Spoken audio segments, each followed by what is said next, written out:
سوال کیا ہے کہ اللہ سے مدد مانگنی چاہیے یا مولا علی سے، اور یہ اتنی دفعہ میں جواب دے چکا ہوں، تو ہماری پرانی تقریریں نکال کے سنو۔ اس بچے نے اپنے سوال میں ایک آیت کا حوالہ بھی دیا ہے کہ امن یجیب المضطر اذا دعا ویکشف السوء، کون ہے جو مضطروں اور مضطربوں کی دعاؤں کو سنتا ہے؟ تو پہلے طے تو کرو کہ مضطر ہے کون؟ جو مضطرب اور مضطر ہے اسے مہدی دورہ کہا جاتا ہے۔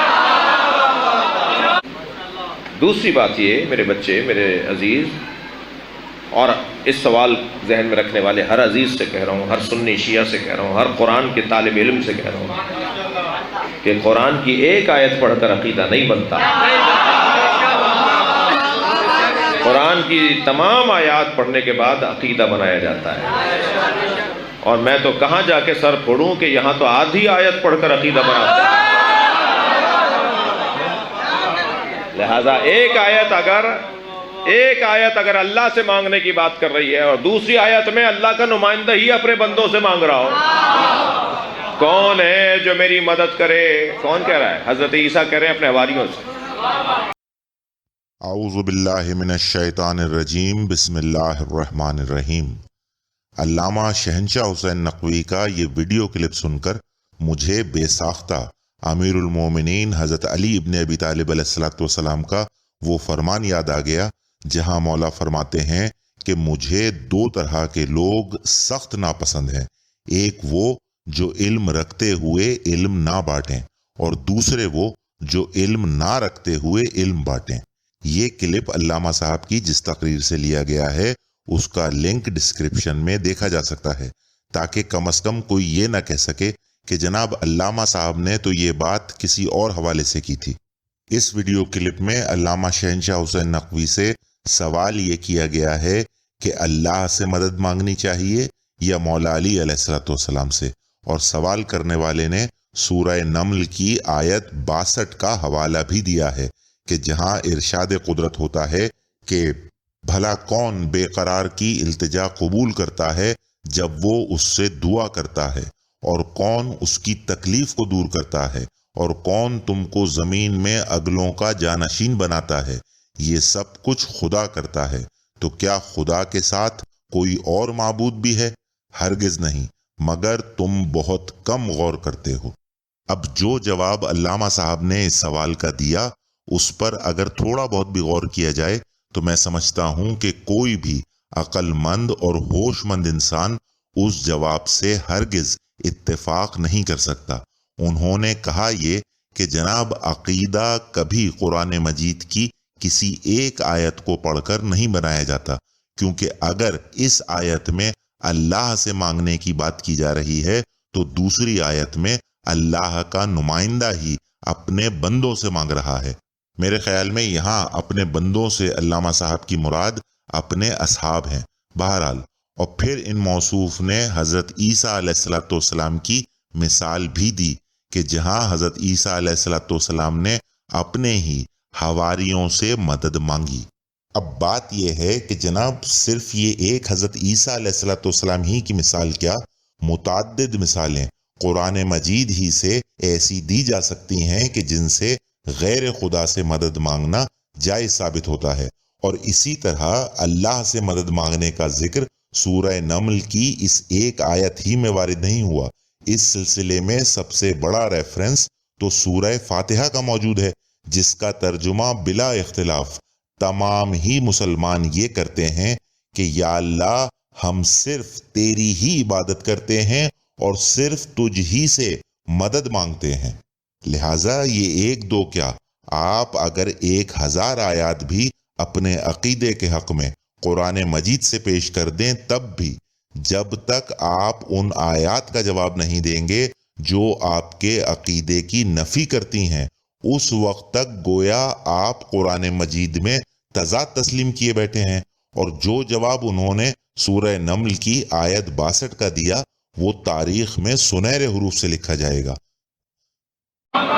اس بچے نے اپنے سوال میں ایک آیت کا حوالہ بھی دیا ہے کہ امن یجیب المضطر اذا دعا ویکشف السوء، کون ہے جو مضطروں اور مضطربوں کی دعاؤں کو سنتا ہے؟ تو پہلے طے تو کرو کہ مضطر ہے کون؟ جو مضطرب اور مضطر ہے اسے مہدی دورہ کہا جاتا ہے۔ جو مضطرب اور مضطر ہے اسے مہدی دورہ کہا جاتا ہے۔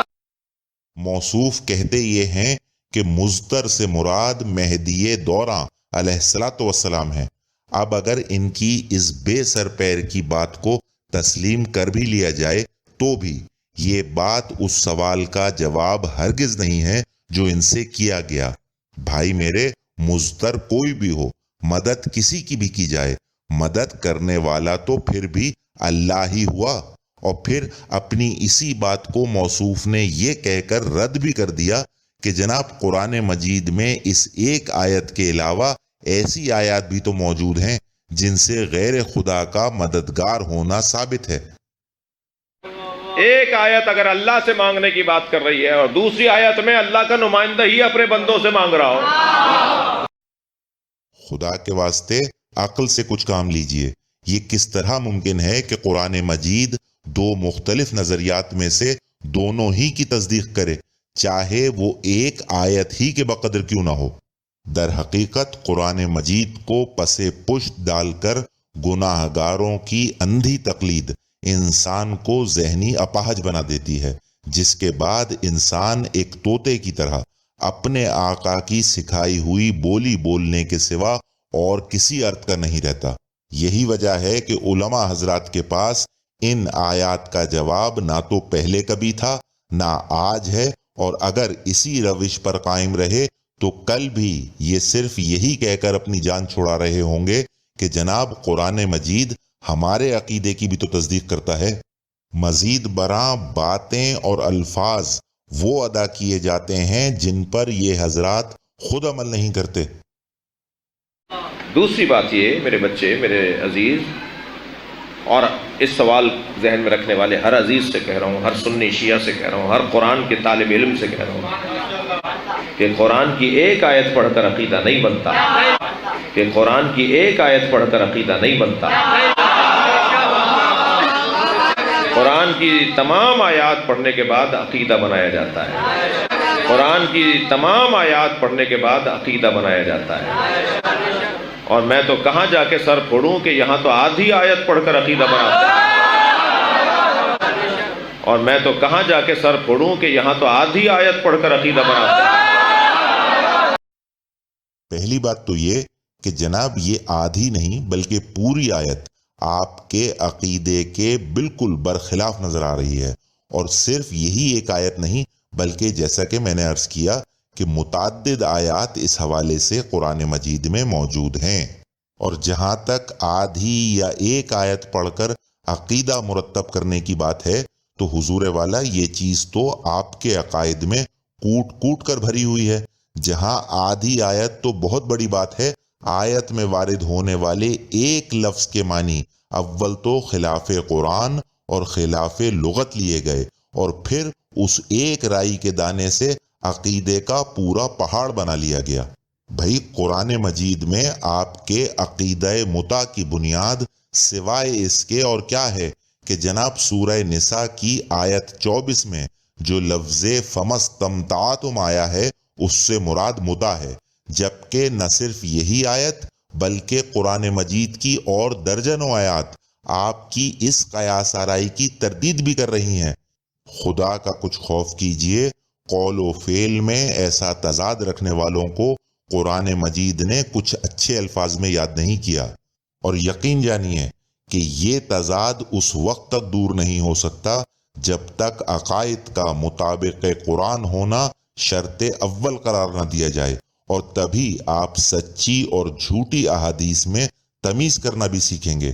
لیکن جب تک عقائد کی بنیاد علم رجال جیسی بدعت کے صلے میں حاصل ہونے والے اقوال معصومین اور روایات رہیں گے، اس وقت تک نتیجہ صرف اور صرف یہی رہے گا کہ آپ ساری زندگی اسی تگ و دو میں گزار دیں گے کہ کسی طرح اصول قرآن کو اپنے اعمال کے مطابق ڈھال سکیں۔